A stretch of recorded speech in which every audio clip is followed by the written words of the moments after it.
Most of us who are not in construction have heard the term contractor. To some degree, we even understand what it means, right? It's the company that you hire to come do work at your house.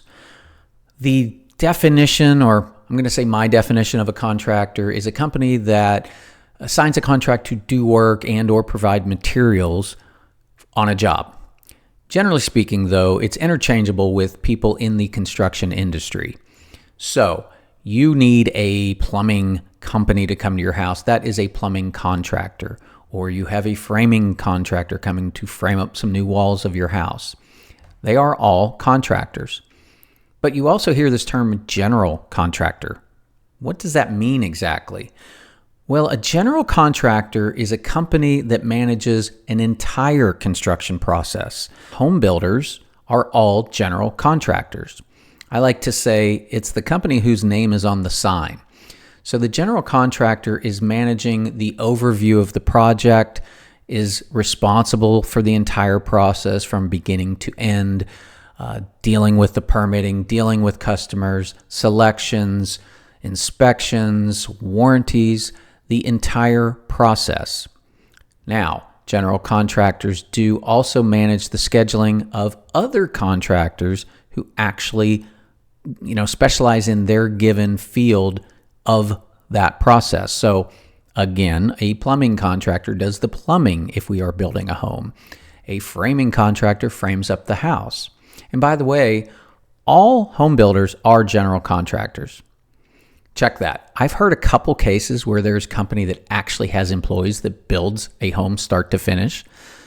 That's extremely rare. To do that, you would need a crew that knows how to do everything, first off, and is licensed in the contracting areas where you need to have licenses, which is primarily the mechanical side, the plumbing, the electrical, the HVAC. Also, the way I see it is you can really only build one home at a time if you operated that way, because the same crew builds the entire house. 99% of the home building companies you'll see out there are general contractors, because we do have to hire other contractors that in this capacity are known as subcontractors to actually do the work. Here are some of the specific things that general contractors do. General contractors oversee day-to-day operations at the job site. This typically means a company has a construction manager or superintendent that is at the job site managing the subcontractors who are doing the work. General contractors manage the vendors, including the suppliers and the contractors. We have to manage the entire process of getting materials out to the job site when the contractors that are going to do the work need them there. A general contractor communicates between the project owner, the architects, the engineers, and the tradespeople, or the subcontractors. It is a huge coordination effort to be a general contractor because you have to manage and coordinate all the various people that come into play. This includes things like inspections on the house when you are in the process of building one. General contractors have to obtain the permits to build a house.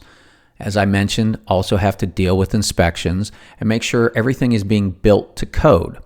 So as a home builder, one of the very first things we do, assuming we are in the city limits, and even when we are in unincorporated county areas where there may be certain things that have to be submitted for building permits, is we have to gather all the information that the municipality wants, which can be everything from the floor plans, the drainage designs, engineering for framing, wind bracing, oftentimes engineered drainage plans. All of this has to be sent to the city or the municipality that is in charge of the area, and that has to be approved before we can start on the process. General contractors have to monitor the project schedule, have to update schedules with their customers. They have to maintain the building codes and safety regulations while a project is being built. General contractors have to address, coordinate, and deal with changes that may happen during construction. Now, as a custom home building company, this is a weekly event for us. Changes happen all the time. When you are building a custom home, one of the, primary challenges I'll say that everybody has is they are usually original plans drawn up in 2D Maybe the architect has provided three-dimensional drawings, which helps, but it's not uncommon that when a house gets framed up, people will see things that they would like to change, because now you are finally seeing it truly in life, three-dimensionally in person. I've had customers say, well, I thought that window on that wall would be great, but now I realize it eats up a lot of wall space. So we want that closed in, or we want one added, or we want a wall moved. So as the general contractor, we deal with taking those changes, talking to our subcontractors about what is involved with the changes, maybe what the costs will be, coordinating all that with the homeowners, customers to make sure they're good with it, and then implementing those changes. Sometimes changes cause cascading issues where other changes need to be made. So as a general contractor, we have to manage all of that. Another unique thing that we have to deal with as general contractors that are true custom home builders is just dealing with floor plan designs that may not work out in the field as they are drawn. Now, the average person would think, hey, an architect or a plan designer draws a floor plan and it is perfect. It's always going to build out the way it's drawn. But that's not always the case. We have dealt with some architects and plan designers that are better than others. Recently, we were building a really nice house, and the plan designer was pretty good, but as often happens with these plan designers, we see basically conflicts between certain pages of the floor plan.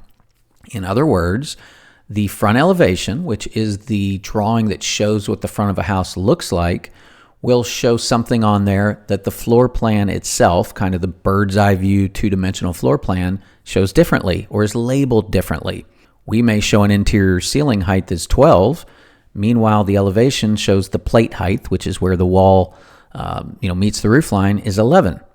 And so we have to, out in the field, figure out how this is going to work and make it work appropriately. Sometimes get with our customers and explain that we've got some contradictions in the floor plans and here's what we need to do to make it work.